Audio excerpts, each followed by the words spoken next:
Hello and welcome to this very special edition of Young Turks.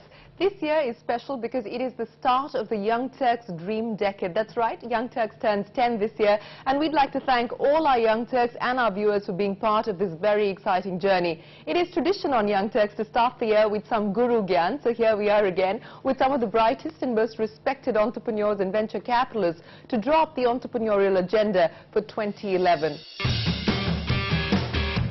Over 100 deals, $600 million in investments and big exits. Entrepreneurial India had the makings of a Bollywood blockbuster in 2010. Coming out of a cautious 2009, the VC community kept Deal Street busy and bullish through the year. Riding on the resurgent economy that saw big-ticket listings of Make My Trip on the Nasdaq and SKS Microfinance locally, VC firms successfully exited 40 businesses, the highest ever in a single year. I think 2010 was a very pleasant surprise. We were coming out from a bad crisis. There was all this talk about double-dip recession, all this talk of global markets not picking up. And yet, as far as we were concerned in India, we saw a boom year in just about every single way. So I think as far as investors are concerned, they found the value of their investments or the companies they invested in. The hits that we saw were continuing to be in some niche telecom sectors, tremendous growth and companies that were able to successfully scale. We continued to see scaling in retail and more in the new industries. We saw e-commerce entry getting very, very hot. We raised a new fund in 2010. We've raised $50 million. We are very busy. We've done 2 investments in the last 1 month, and I'm looking at closing one more investment in January. Not just traditional sectors, even impact innovations serving the bottom of the pyramid came into spotlight. With SKS Microfinance IPO validating that even the 850 million rural population in India could be sustainable consumers, 2010 saw traditional investors back businesses where pursuit of profits is accompanied by the premise of social good. Social sector businesses saw investments of over $50 million through the year, and investors believed rural India could be the next big opportunity. We feel this is a big opportunity. Social is just a tag that people are trying to categorize this way or the other, but these are all solid businesses, and we see them no less than any other business. We are looking forward to the social objectives and the commercial objectives finally getting aligned, and people feeling more comfortable with the mix of the two. Hopefully the MFI issues will get resolved. People will know how to deal with some of those, and that will set the stage for other such businesses at the bottom of the pyramid to start drawing more and more commercial capital and achieving the scale that they need to achieve.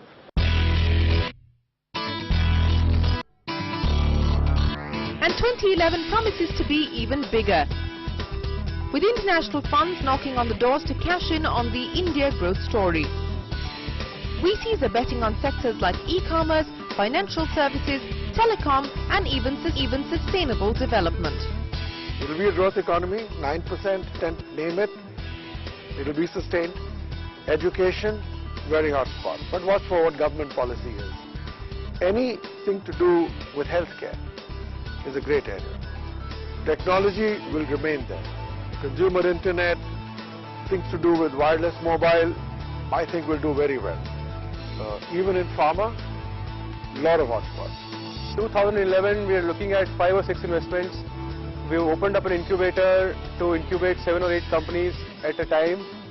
So I think we're looking at a very busy 2011.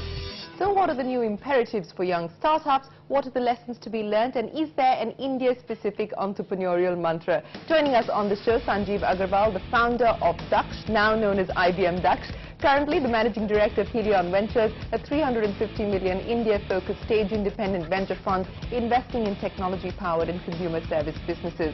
Also with us, Sanjeev Bikhchandani, the founder of Naukri.com. Sanjeev built his virtual empire with InfoEdge from scratch to now over a 300 crore rupee venture today. Turning VC, Sanjeev is part of the Indian Angel Network and has, with InfoEdge, already invested in 3 companies. Also with us, Himir Doshi, co-founder and vice president of IDG India. An entrepreneur, Himir co-founded a boutique management consultancy, India Capital Advisors. Gentlemen, many thanks for joining us on this special episode of Young Turks. Let me start by asking you about the year gone by. And these are some of the catchphrases that I've picked up. The year that witnessed monetizable trends, a year that proved venture investing works in India, a watershed year that actually saw India turn the corner. So let me ask you, Sanjeev Agarwal, to start with, what did 2010 for you signify? What were the high points of 2010? First, congratulations on turning 10. Thank you very much. You've put together a very strong show. 2010, Shireen, in our Helion Life, our portfolio companies grew by about 50%. So I think the growth is back, as is the reflection from our portfolio companies.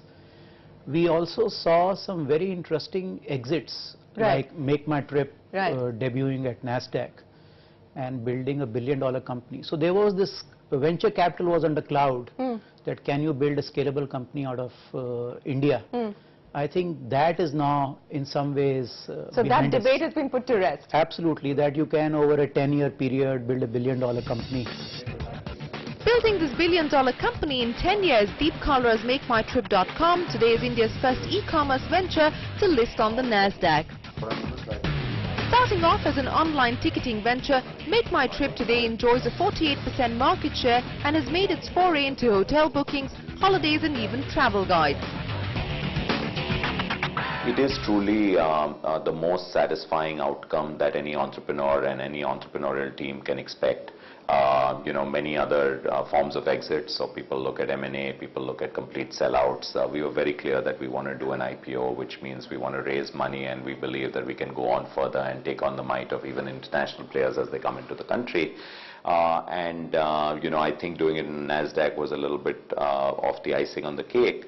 And then what took all of us by, surprise, even beyond our expectations, while, our roadshows went off exceedingly well, over 10 days of roadshow and meeting over 100 investors, it was clear that people like the story and we'll do well.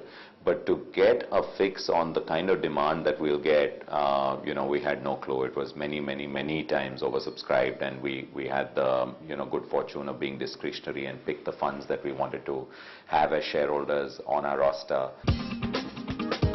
Crossing revenues of 210 crore rupees in commission in financial year 2010, MakeMyTrip.com is bullish on e-commerce in India. With the company's cash flows now positive, in the works are plans to launch more travel and hospitality services over the web and deeper retail penetration in Tier 2 cities. Deep is also looking to take the M&A route to acquire a travel tech venture.